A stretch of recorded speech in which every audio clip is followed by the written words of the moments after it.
Hello, everyone, and welcome to my third episode where we create a game together in Construct. In today's episode, we're going to basically tidy up a bit our project and create different kinds of transitions between uh, different kinds of test layouts. So, this is not going to be an episode where we do major breakthrough, I believe, but who knows because nothing is planned. This is literally just improvised as we go. So we're gonna add a folder called test layout or game test layouts, and I'm gonna have an overworld test, and I'm also gonna create a new layout, add a layout, and I'm gonna create a battle test layout. All right, and I'm also gonna create another layout called add layout only, and I'm gonna call this one HUD. This battle test layout, I'm gonna have to create some events for it. So we're gonna create some more event sheet today. One event sheet is gonna be called common, and the other event sheet is going to be called battle scene. So with battle test, I'm gonna link battle scene. And in battle scene, I'm gonna right click and include common. And the same in game, I'm gonna rename game to be overworld. And I'm going to right click and include common. That way we have a common sheet between both our battle and our overworld. We're also gonna precede all of these with a small e so that we can easily tell from the tabs which ones are event sheets and which one are layouts. All right, so that's good. So the battle scene, let's just go to battle test for now. And let's enable the grid. So the battle scene will be actually quite small. It's going to be the same size as our camera. So in battle test, I'm going to set the size to the size of my camera. And this scene will be a bit different because the way that it's going to be in my game for now is going to be a little bit like a original Pokemon kind of game. So we're gonna have like a little bit of a scene there where we can see like our player.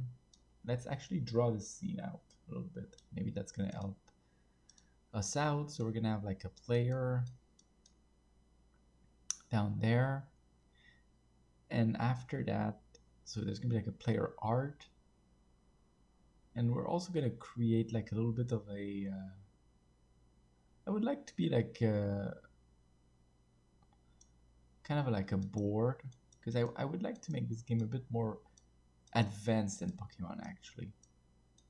That's something that's been in my mind. I would like to have some square there, maybe 4 square, like this.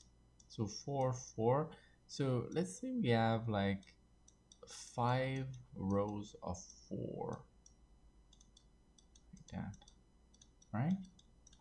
And so the 2 bottom rows are going to be our rows. Then there's going to be a middle row, which is going to be neutral. And then 2 rows at the top, which is going to be the enemy rows. And we're going to have 2 art portraits. So let's go with something like this and let's see how we make this evolve in any case. So we're going to right click, insert a new object, and I'm going to create a sprite. I'm going to say big player art. And this is going to be a 64 width by 96 height. And I'm going to fill it with 0, 200, 0, 255. The numbers are down there. All right, so this is a big player art. I'm going to right click and clone this and do a big enemy art, double click, and I'm gonna change the color so that it's 200 and 100 there for a dark orange, like this. So we're gonna have two arts face to face, like the two trainers in Pokemon. And then we're gonna create a board here. So I'm gonna insert a new object, which is gonna be a tile map. All right, I'm gonna click, and by default, this tile map, I'm just gonna leave it as is. When I click, it's gonna fill this whole place, and I'm just gonna shift it up a little bit. First of all, I said it would be 4 rows and 5 of height, and we can see the size of this thing here. All right. So you can press C to center an object into the center of your layout. So you can see that this is like some good position where we would have our board. So this is going to be the board, but I'm actually going to make it one bigger. So it's going to be 6 wide and 2 down. So that's going to be the actual size. And the reason for that is because this board, it's a tile map, by the way. If you didn't carry that, you didn't pick up on that little nuance. We have a panel here called tile map. And by default, if I click, it's this default art that we see there. So this is the art I can use by default. I'm going to use a 32 by 32 grid anyway. So I'm going to just show you, you could just gonna use it right now to draw a little bit of an area. And it's just going to show you at the same time my kind of idea for the game. So I want to change this art later on anyway. So I'm just going to use it as temporary placeholder. And if you're not too sure how I'm doing stuff, this selection there, if you select something, like you select a part of the tile map that's existent, then you press the draw, you can draw with that part. So that's what I've been doing. And you can also select here and draw.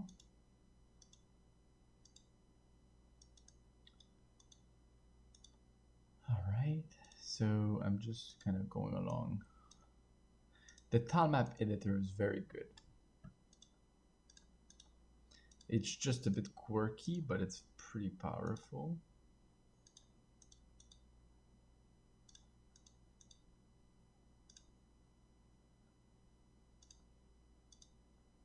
There we go.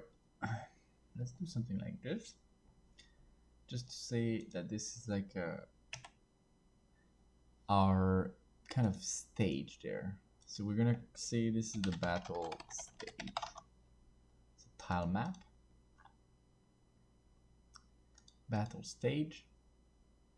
And I'm also gonna bring in the base grid that I had before, but I'm gonna resize this one. There's no need to have it that big. So now if I press the stage, you're gonna see that this is what we get now.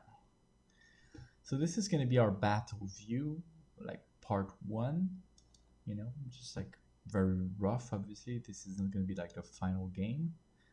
I hope you understand that. This is a prototype.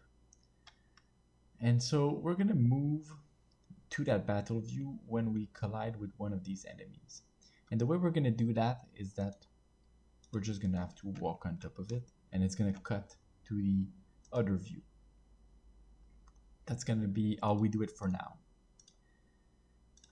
So in the event for the overworld, we're gonna add a new event, and we're gonna say that if the base player, if it collide on collision with another object with a base enemy, okay, we're gonna basically go with the system event and say go to a layout and go to the battle test, like this. And we're gonna try it out. It's gonna work. So we just go to our layout path. Very simple.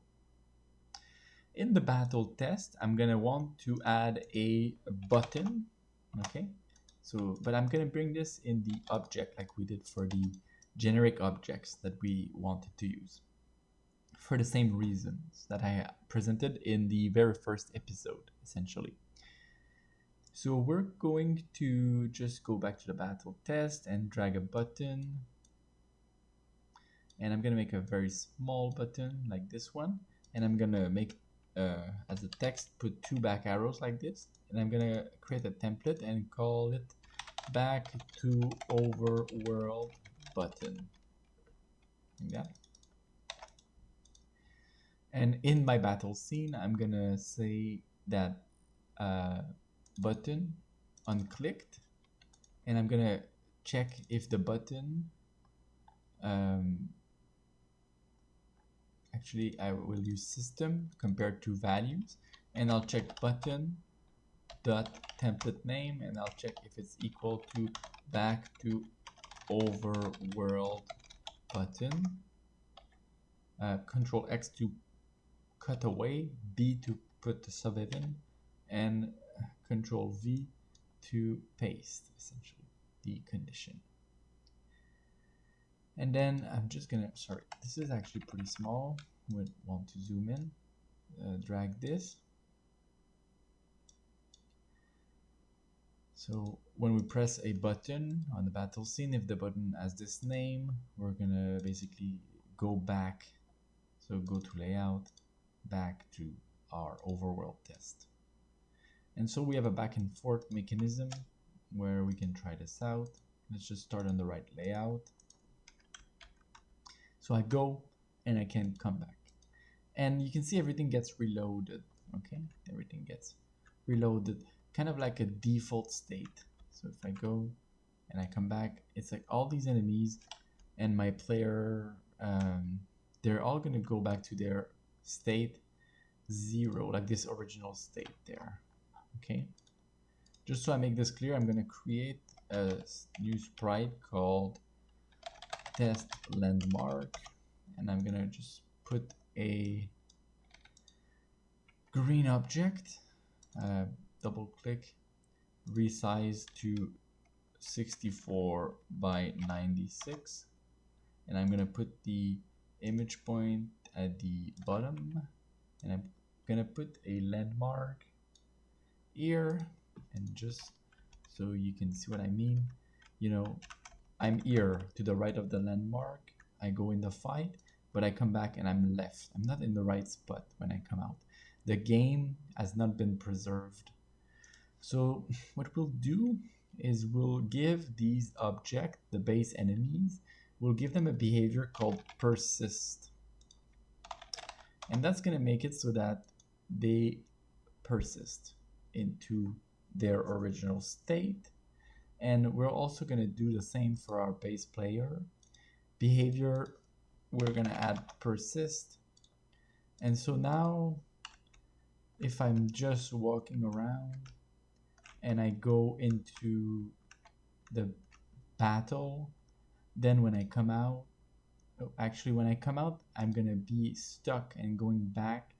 And the reason for that is because of persist right now and the change I made, we have this bug where if I'm coming out, I'm still on the enemy, so it's like I'm going back again, triggering back again this code there, okay?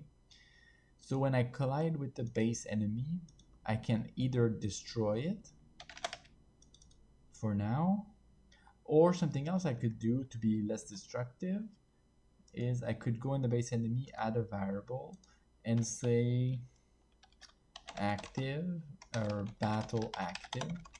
I'm gonna say this is a boolean, can trigger a transition to battle scene, battle test layout, sorry.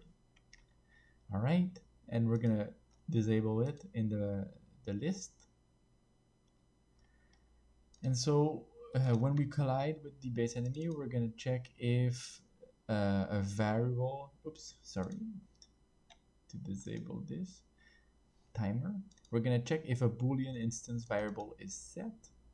and if battle active is set, that means is it true? So base enemy, and also the default state is going to be true. Initial value is true. There's a problem right now, which is that I need to make sure that when I assign this new state, I right click and select all in the project, then go here, and if it says varies, it means they're not all at the same, so we're going to set it all to true, like that. And now I don't know why they don't all have the true state. I'm not sure exactly.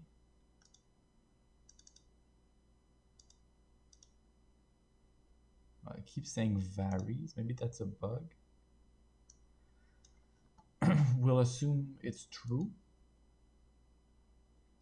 So that means that basically when it's true, we collide, we go to the battle scene, and also we're gonna set the boolean so that battle active is false, and that way it won't be possible to trigger it again. So now if I go in the scene, I come out, this now is not battle active. You can see that these are all desynchronized now. So the reason why they're all desynchronized is because they're not persist as well. And so all these things that are not child, but connected to the hierarchy also need to have this state of persist. So I'm gonna add it like that to the enemy art. I'm gonna add it to the also to the entity shadow, this behavior of persist. So anything that needs to carry back its state, as we can see. And so just by adding this behavior, we can manage what needs to be kind of locally saved in between the state of a single game. There's a bit of a I guess when we go back, they're moving right away. So we want to disable that. I don't like that effect.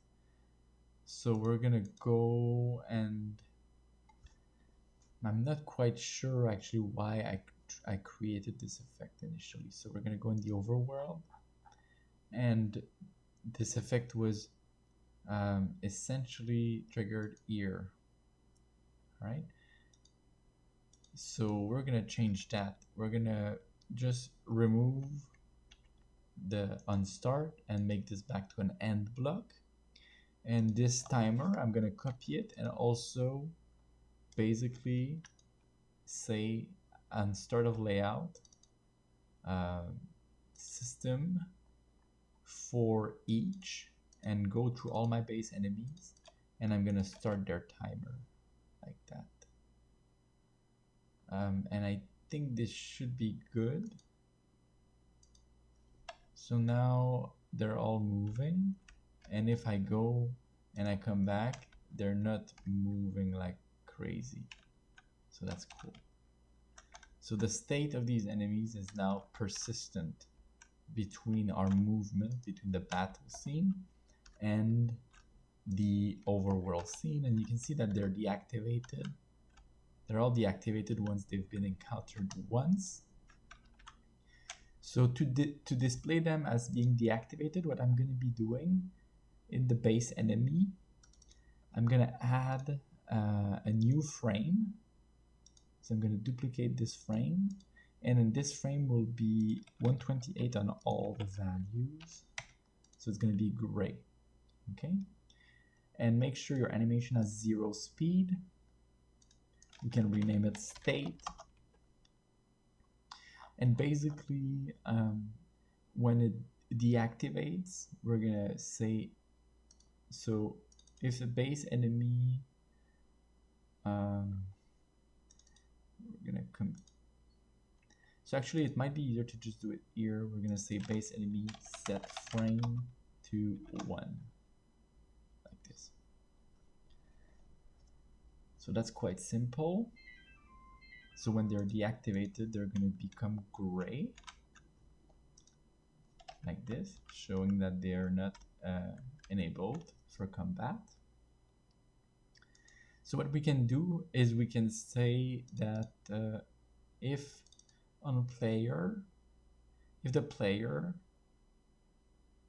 the base player, let's go and say if it's overlapping another object, and let's check if it's overlapping the base enemy.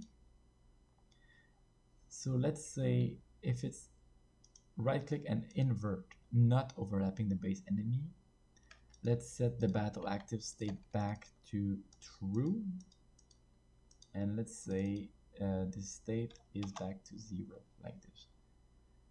This frame, sorry. So let's just try the behavior. So now it's gray until I step off of it, and then it becomes active again, and eventually we can destroy it. But at least with this now we have kind of like a flee behavior where we could flee combat if you feel like it. That's often present in these games. It doesn't seem to be problematic for now, but we could have bugs eventually. We'll have to try stuff out, but it seems to be working right now. All right, cool. That's excellent. So I'm glad we did this transition. This video is not that long, but the other one before were, so we won't be doing too much more. Getting a bit tired. I did all videos back to back, so after this one I'll take a little break and I'll be posting more videos in the next few days. I'm going on a trip, but after that I'll be posting a few more videos for sure. So let's just add a new object, and we're gonna add something that's gonna be just simply a tiled background, and I'm gonna call this black pixel, and I'm gonna insert and create a 1 by 1 and zoom in and set it to be a black, like this. All right, and this image I'm gonna stretch it to the same size as my camera. So go on your original project folder, copy the viewport and set that as the size if you don't know it, like this. So this is a black pixel. Okay, this one will be a vignette. All right, what we're gonna be doing is we're gonna basically add an effect, and this effect will be called vignette, like this. And actually, can I just sorry, because I don't think I need it to be black. Actually, I think I need it to be white, like this. Yeah, white pixel. So white pixel, and we're gonna add a vignette effect. Okay, take all of this and add a new layer and call it full screen effect, like that. And this layer will put our new thing, white pixel, on top. Full screen effect will also put 0 parallax, and we'll put debug test above because it's kind of like a special layer, and then we'll have full screen effect. And full screen effect will also, on this white pixel thing called vignette, we'll also add another effect, and that effect will be called darken, like that. Or actually, let's just add multiply. It's even better. And there we have it. Because what happens now is that the white, first of all, I made a 1 by 1 so that we save on memory space, because these images are saved somewhere when you export your project.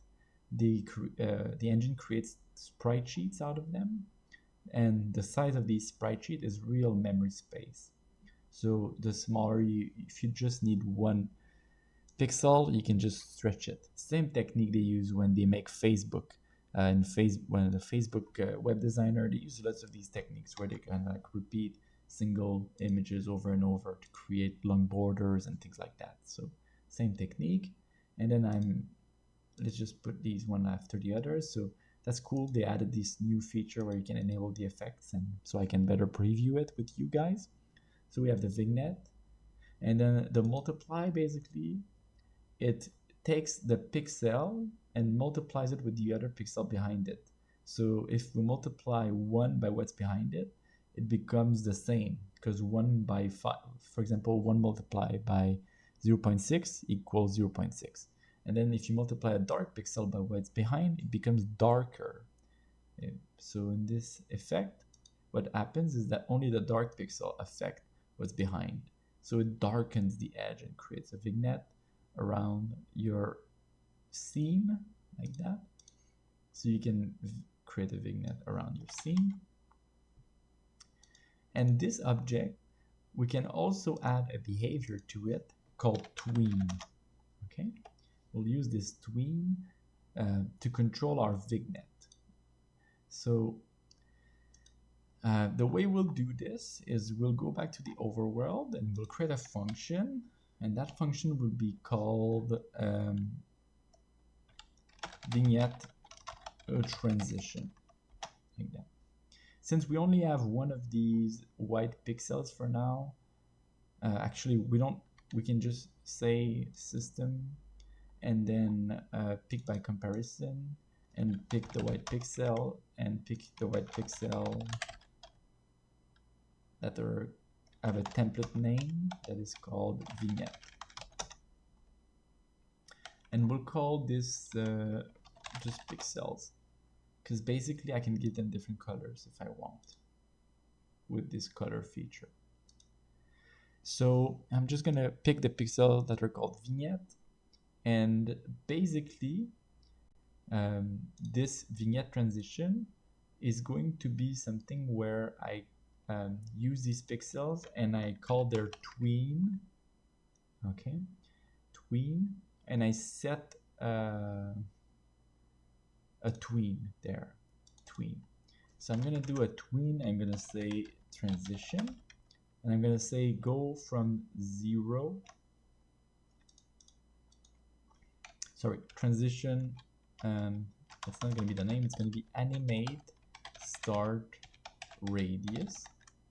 That's gonna be going from 30 to 0 in 1 second.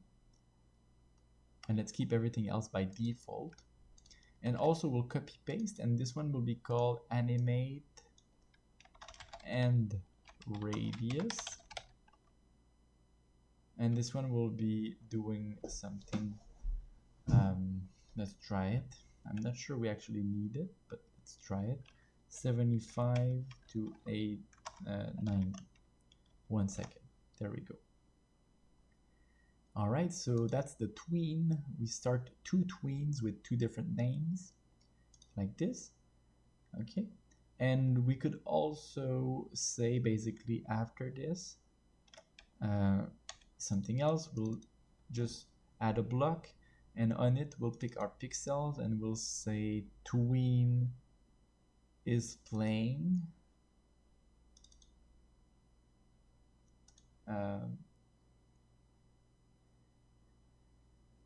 Is any playing? And we'll also check out if the we'll also check out in the systems. We'll also check if the pixels template is vignette, and if it is and the tween is playing, we'll make sure that the effect syncs up with this tween. And the tween is a sort of animation, kind of. So we'll pick the pixels and we'll set an effect parameter. We need to pick the effect called vignette, and the parameter is 0, and the value is self tween value, and then in parentheses we put the name of the value. So the first one is animate start radius, like this, and then copy paste, and then parameter 1 is going to be animate end radius. So as the tween is playing, when we call a vignette transition for 1 second, this is like an animation. As it's playing, it's going to sync up and animate the effect, essentially. So we can try it by saying on start of layout, vignette transition. And so when we start, oh, the vignette was not very good. Okay, so let's try it again. All right, so I think it's just the numbers that are wrong. So it's gonna start from 0 to 70, the end radius. And this one will be 0 to 30, I believe. Actually, I didn't do it well. Just press. There we go. There we go. So you see what's happening is we get a nice opening transition like this. This is done with the use of tween to animate the effect, essentially. And this effect will happen every time we go in. So if I fight and I come back, all right, and it might not be what we want, so we'll have to tweak that. Something that we can do is this effect. It's on these pixels. We can remove these pixels, and actually we should have done the same thing. So brought the pixels here, like that. This is going to be the first version. And then in the HUD, I'll talk about the HUD in a little bit. We'll finish with this. I'll paste this, show the grid, snap to the grid, like that. That's going to be the size of our layout here as well, the same size as our camera. So this here is going to have a transparent background, and I'm going to call this full HUD full screen effect, like that. Okay, and this is going to be a special layout. That's the reason why I brought it here. Something we did in the start is that I'm going to set it to global, essentially. And then what this is going to allow me, not this, sorry, not this. I'm going to set the layer global, layer HUD full screen effect global. Okay. And what this is going to make is that I can go back here and add a new layer called HUD full screen effect. And it's just going to essentially use, that's why we have a little globe. It's going to use the existing layer. That's called a global layer. So we can do that. We can also do, we could also do something else. Like we could have added another one of these layer if we want, but I won't. This one I'll call it the local debug HUD, or local HUD, and then I can add a sub layer called debug, like this. Sorry, I'm just trying to organize a little bit. And then all of these will go on the debug.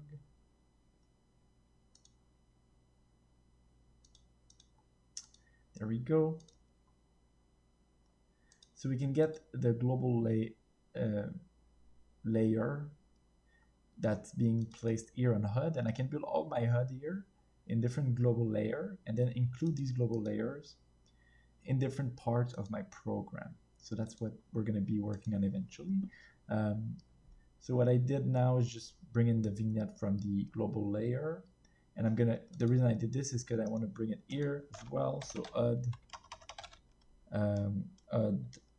full screen effect, and I bring in the vignette like this. And so the code that I placed the vignette transition, I could put it in common. This code also could put it in common. And this unstart of layout thing, we can make one in common as well. They're all going to be called more or less. We can't rely on the order, but they're going to be called. So yeah. So let's call the vignette transition on this common, and this common will be called both in the battle scene and the overworld. So basically now we have, oops, there's a mistake, is that I also need to make sure that this HUD there has parallax 0, 0.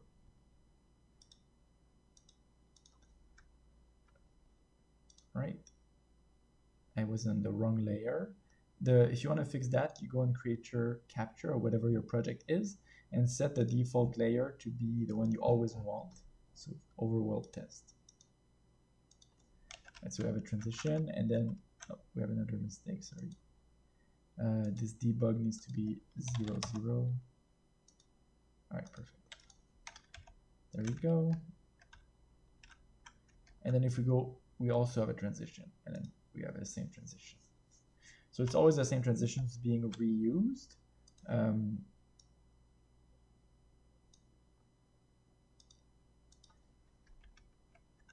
So, you know, this is not necessarily how we want it to be, but we'll be able to affect the speed of the transition and stuff like that eventually. I was just showing you how we can kind of accomplish these things. So that's how, that's what we have at this point. We have a little bit of a prototype of this little game where you can kind of explore and enter this fight mode. You go back. Right now, nothing has changed in this world. So in the next few episodes, we'll work on improving our little project and adding more features to it. If you'd like to see anything in particular, just let me know and I'll see how I can make it fit. My goal with this is to make a small mobile game that I can maybe put on some store, either the Play or the App Store, or maybe make an online game out of it. I don't know. I want to make a small, very simple game that's going to get me some feedback and visibility while I work on more ambitious project outside of Construct. So I hope you like this series, and I'll be continuing this project in the next few months. So make sure to tune along. Maybe put a like and a subscribe if you enjoyed my content, and I'll see you all in the next few videos. Thank you for watching.